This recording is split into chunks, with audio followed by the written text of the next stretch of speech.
गुरुजी, मैं अपने जीवन के हर क्षेत्र से असफल रही हूँ। फिर चाहे वो व्यापार हो या संतान प्राप्ति। क्या मैं ये समझ लूं कि मेरे पाप कर्म नष्ट हो रहे हैं?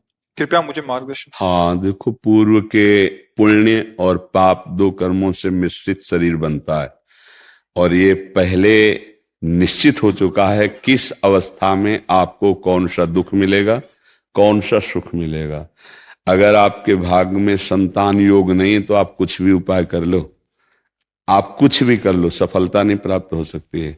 संतान योग है तो बिना प्रयास के उसका लाभ मिल जाता है। ऐसे ही यदि आपके पाप प्रबल हैं तो आप कुछ भी पुरुषार्थ धन प्राप्ति के लिए करो, वहां आपको हर बार हार सहनी पड़ेगी, हर बार असफलता सहनी पड़ेगी आपको। अब आपका मनुष्य जीवन केवल इसी असफलता या सफलता के भोगने के लिए नहीं है। ये तो पशुवत जीवन हो गया कि भैया जो हमारे भाग्य में लिखा है वही हम भोग रहे हैं। अब नवीन कर्म करो जिससे उसको तुम रोक सको, जो आ रहा है बुरा प्रारब्ध उसको रोक सको। वो है भगवान का आश्रय, भगवान का भजन। अगर भगवान का आश्रय नहीं है और भजन नहीं है, नाम जप नहीं, मंत्र जप नहीं, तो इन चुट्ट पुट्ट छोटे कर्मों में इतनी ताकत नहीं कि तुम्हारे प्रारब्ध को विध्वंस कर दे या तुम्हारी असफलता को सफलता में बदल दे। वो भजन से ही होता है। मनमानी आचरण करें और हम भगवान से विमुख होकर सफलता चाहें तो हमें लगता है कि ब्रह्मा में भी इतनी सामर्थ्य नहीं कि वो हमें सफल बना सके। भगवान के आश्रित हो जाओ, नाम जप करो। वो है कर तुम अकर तुम अन्यथा कर तुम सर्व समर्थ ईश्वर। जैसे हम कई बार बताया है कि मुकदमा में हम हार जाएं और हमको फांसी की सजा मिले, जज दे दे। अब एक ही उपाय है, राष्ट्रपति क्षमा कर दे तो सारा वकील और जज का जो सब निर्णय है वो धरा रह जाएगा।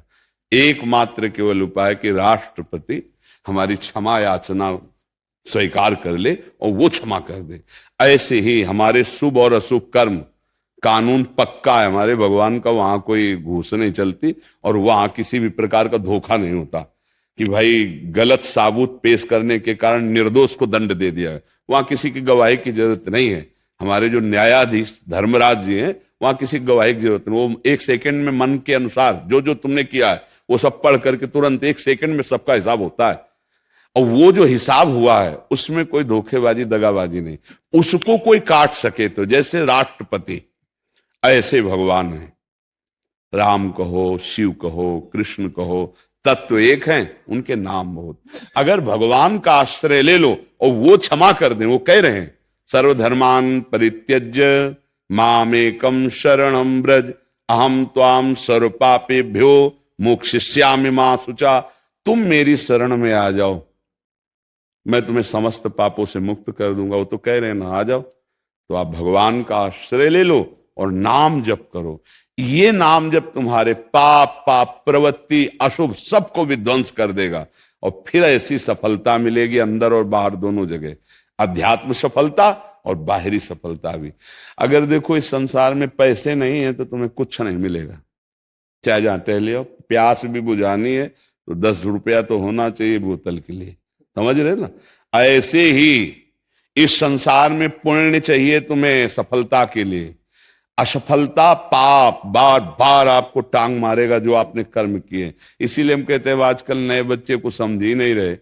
ये जो मनमानी आचरण बेविचार समाज में फैल रहा है ना, सफलता दुर्गति भैया, तुम्हारे मन की दुर्गति, तुम्हारे तन की दुर्गति, तुम्हारे आचरण जो हैं वो तुम्हें कभी सफल होने नहीं देंगे। ये आज जो नए नए बच्चों में व्यसन फैल रहा है, बेविचार फैल रहा है, मनमानी आचरण फैल रहे हैं, आगे चल करके बहुत इनका जीवन दुखमय होगा, ये समझ नहीं पा रहे हैं।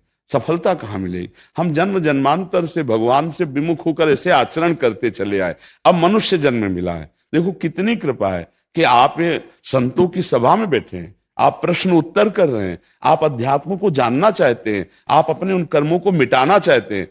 तो अब इस कृपा का आदर कर लीजिए।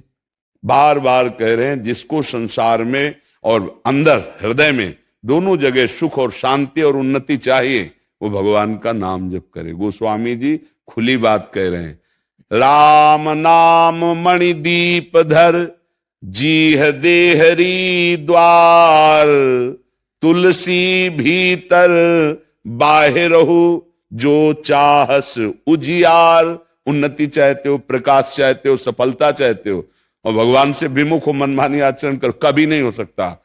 अगर चाहते हो तो हृदय में भी प्रकाश ज्ञान का हो जाएगा, बाहर भी प्रकाश हो जाएगा। आप नाम जप करो, प्रियाजू का नाम जप करो, लालजू का नाम जप करो, राधा राधा राधा राधा, कृष्ण कृष्ण, राम कृष्ण हरि। कितने भगवान के मंगल में नाम है। हमारी तो शास्त्र सम्मत बात है, नाम जप नहीं करोगे तुम्हें कोई नहीं बचा सकता, क्योंकि तुम्हारे कर्म ऐसे हुए हैं और आगे होते रहेंगे। जब हमारे पास ज्ञान ही नहीं तो हमसे फिर पाप कर्म बनेंगे और उनका फल भोगना पड़ेगा। हम सोचेंगे असफलता क्यों मिल रही है, हमारे कर्म है। हमको अब अपने कर्म सुधारने पड़ेंगे, मिटारने पड़ेंगे। मिटारने की सामर्थ्य सिर्फ भगवान में है, भगवान के नाम में है। ये सामर्थ्य ब्रह्मा जी को नहीं। ब्रह्मा जी रच सकते हैं, मिटार नहीं सकते हैं। उस भावी को मिटारने के लिए भगवान का नाम, भगवान का आश्रय। इसलिए सबसे प्रार्थना है, ये सोचना, गंदी गंदी बातें मोबाइलों में देखना, ये तुम्हारा सर्वनाश कर देंगे। तुम्हें समझ में नहीं आ रहा, तुम्हारी आंतरिक स्थिति की धज्जियां उड़ जाएंगी, ऐसे आचरण बनेंगे, आप डिप्रेशन में पहुंच जाएंगे। आपका मन ही आपको दंड दिला देगा। कितने ऐसे बच्चे नए नए आए जिनको देख करके तरस लगता है कि अगर इनको सही शिक्षा मिलती तो इनका जीवन सफल हो जाता। वो बार बार यही कह रहे हैं, मैं अब शरीर को नष्ट करना चाहता हूं। क्यों? आचरण बिगड़ गए। सबसे बड़ी सफलता है चरित्र पावन होना। इसे कोई देख रहा है? हमारे समाज को देख रहा है? ऐसा अपने जीवन को देख रहा है? आज हमारा चरित्रहीनता पे पूरे कदम उठते चले जा रहे हैं। जहां ब्रह्मचर्य, जहां संयम, वो सब भूलते हम चले जा रहे हैं। अब हम चाहे उन्नति, तो मेरी समझ में तो नहीं आता कि उन्नति हो जाएगी। मन तुम्हारा तुम्हें दंड देने लगेगा, मन जलाने लगेगा।